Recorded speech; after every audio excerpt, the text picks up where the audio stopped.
Damos inicio deteniéndonos en un personaje muy relevante dentro de la teología, y es nada más y nada menos que el profeta Elías, que tiene varias particularidades que han sido poco resaltadas dentro de los movimientos religiosos de este mundo. Para poder entender este fenómeno debemos comprender primero, para aquellos que recién comienzan a escudriñar las Sagradas Escrituras, que después de la muerte de Salomón, como ya lo habíamos expuesto, hereda el gobierno su hijo Roboam, quien evidentemente se ensorbeció ante la petición del pueblo de reducir los impuestos debido a la pesada carga tributaria que el pueblo de Israel llevaba por la ostentosa vida del rey Salomón. Mas este muchacho Roboam, asesorado por los jóvenes inconscientes, criados en una opulencia grotesca, no tuvieron ni una misericordia respecto al pueblo, agravando más encima la sentencia de que en vez de reducir los impuestos, él los habría de aumentar. Con esto se cumple la promesa de Dios de que habría de dividir el reino de Salomón en dos partes, dejando a su hijo con dos tribus, la tribu de genealogía, que era Judá, y la tribu de Benjamín como secundando. Y a Jeroboam le daría 10 tribus, y este se fue a establecer a Samaria, formándola como capital. Esto es importante entenderlo para comprender la magnitud de este profeta, ya que todo prácticamente lo acontecido y el resultado histórico visible es con respecto a la casa de Judá y las dos tribus que quedaron acá. Y gran parte de los profetas que aparecen en la Biblia son profetas del sector de la casa de Judá, y son muy pocos los profetas de la casa de Israel.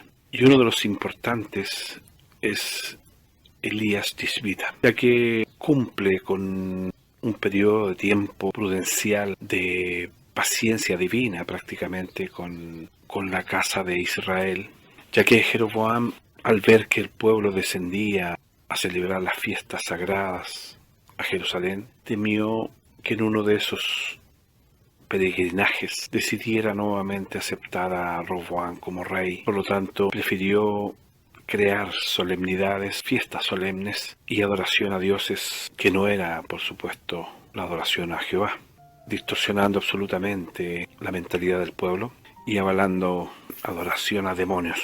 Esta mala semilla fue repetida por sus sucesores hasta llegar a la época donde reinaba un verdadero títere en manos de una poderosa mujer que prácticamente gobernaba a las espaldas de este rey.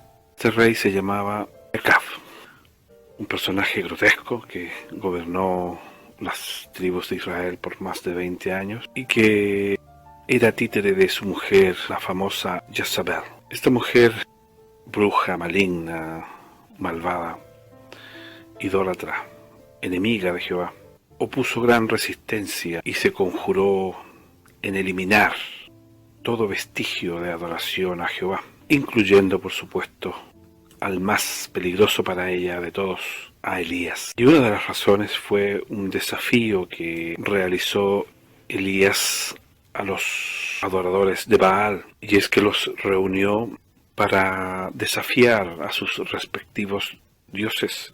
Con el Elías estaría Jehová y con los otros profetas estaría Baal, pues se pidió que se pusiesen dos sacrificios en altares hechos de piedra, con la leña preparada debajo del holocausto, con una sola particularidad, que se le solicitara que el respectivo dios encendiese sin intervención humana el fuego de aquel holocausto.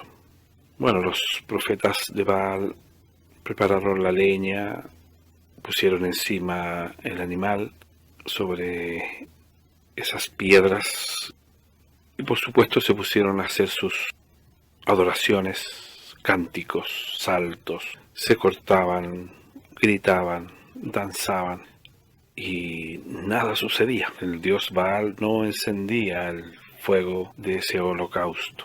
Y por supuesto Elías se burlaba de estos profetas, diciéndoles si acaso ese Dios estaba sordo o estaba muy ocupado. Festinó bastante con respecto al asunto. Bueno, ya una vez resignados estos profetas de Baal de que el fuego no se iba a encender por una mediación divina, bueno, dijeron, es posible que a Elías le vayas de la misma forma, así que ahora te toca a ti, Elías. Y Elías pidió que hicieran una pequeña zanja alrededor del lugar donde iban a poner la leña.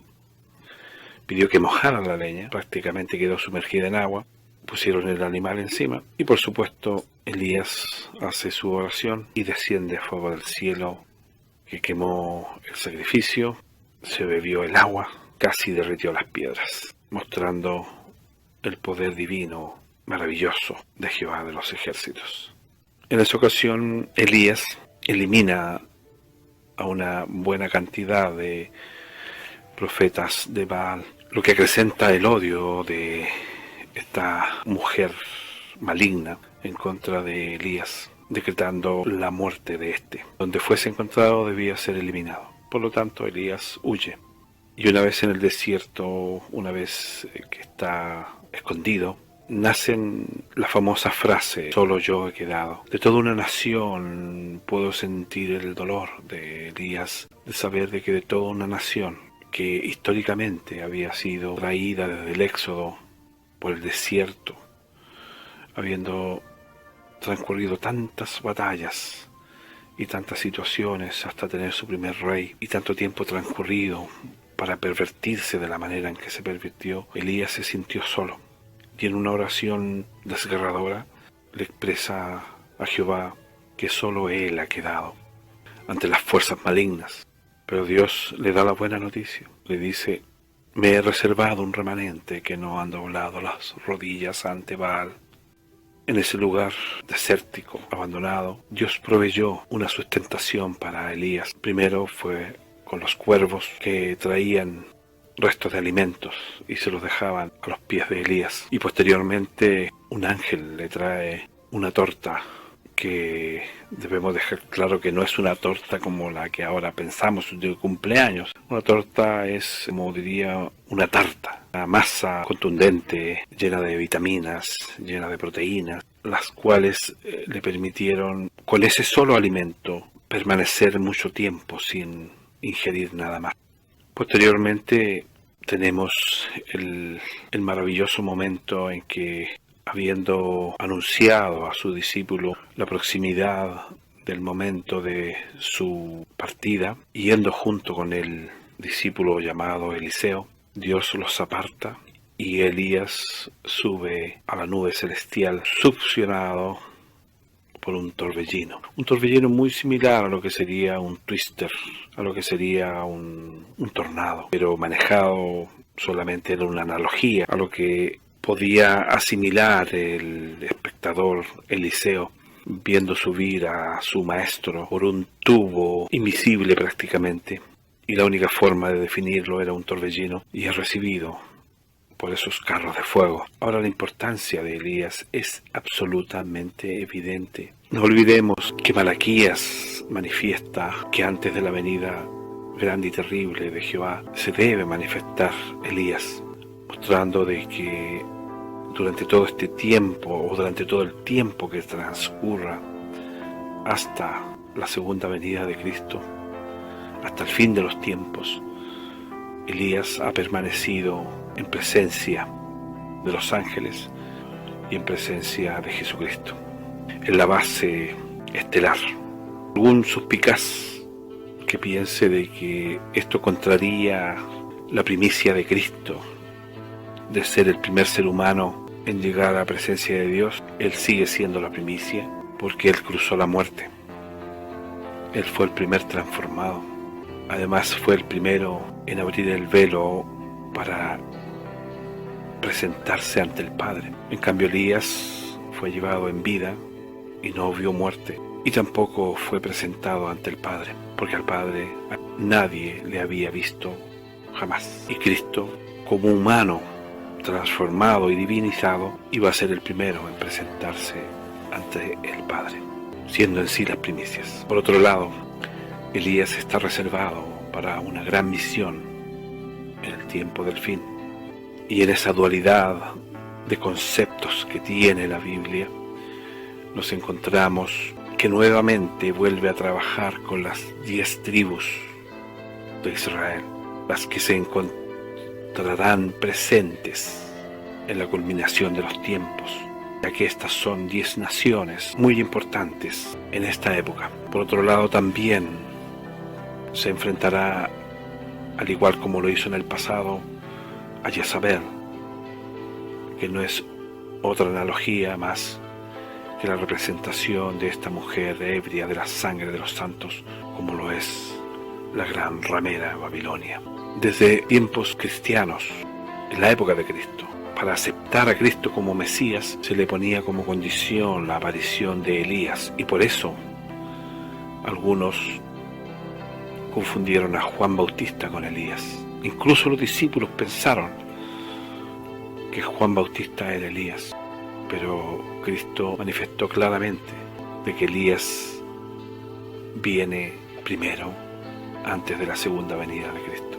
Y evidentemente ya vino, o sea, ya estuvo presente en la época que le correspondió vivir.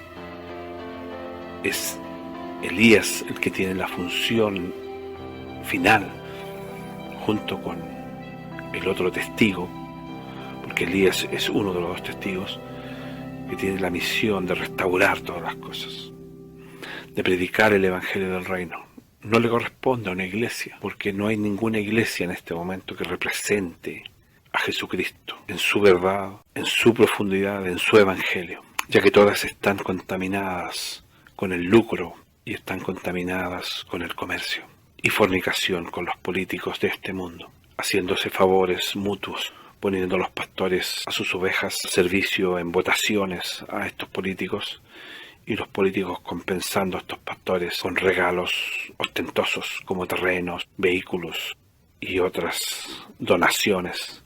Es a este mundo en el cual se enfrentará Elías nuevamente, algo no muy desconocido para él, solo que más desarrollado. El hecho de haber sido llevado en esa época a la presencia de Jesucristo, a la presencia de Jehová, le da un toque muy importante de desarrollo de conocimiento. ¿Cuántas cosas ha aprendido ese hombre en este trayecto? ¿Cuántas cosas ha escuchado? ¿Cuántas cosas ha visto? ¿Qué potencial desarrollo espiritual ha recibido en cuanto a milagros, en cuanto a constitución de fe? Poderoso hombre será el que se enfrentará a la gran Babilonia. Poderoso hombre será el que se enfrente a la gran labor de enunciar las buenas nuevas del Evangelio de Jesucristo. Yo espero que valoricen el hecho de que algunos de nosotros podremos estrechar esa mano, podremos abrazar esos hombros y podremos conversar largamente con este gran personaje. Para aquellos que se queden, lamentablemente la gran tribulación tendrán la posibilidad de revivir su espíritu por el don de este hombre, que sabe lo que es la sustentación, que sabe lo que es el poder, que sabe lo que es el don, la elección y el plan salvación.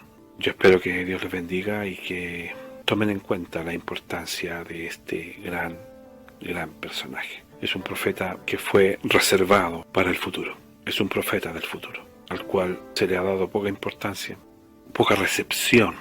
Son pocos, en otras palabras, los que esperan que aparezca nuevamente. Espero que Dios les bendiga y nos encontramos en la próxima ocasión. Que Dios les bendiga.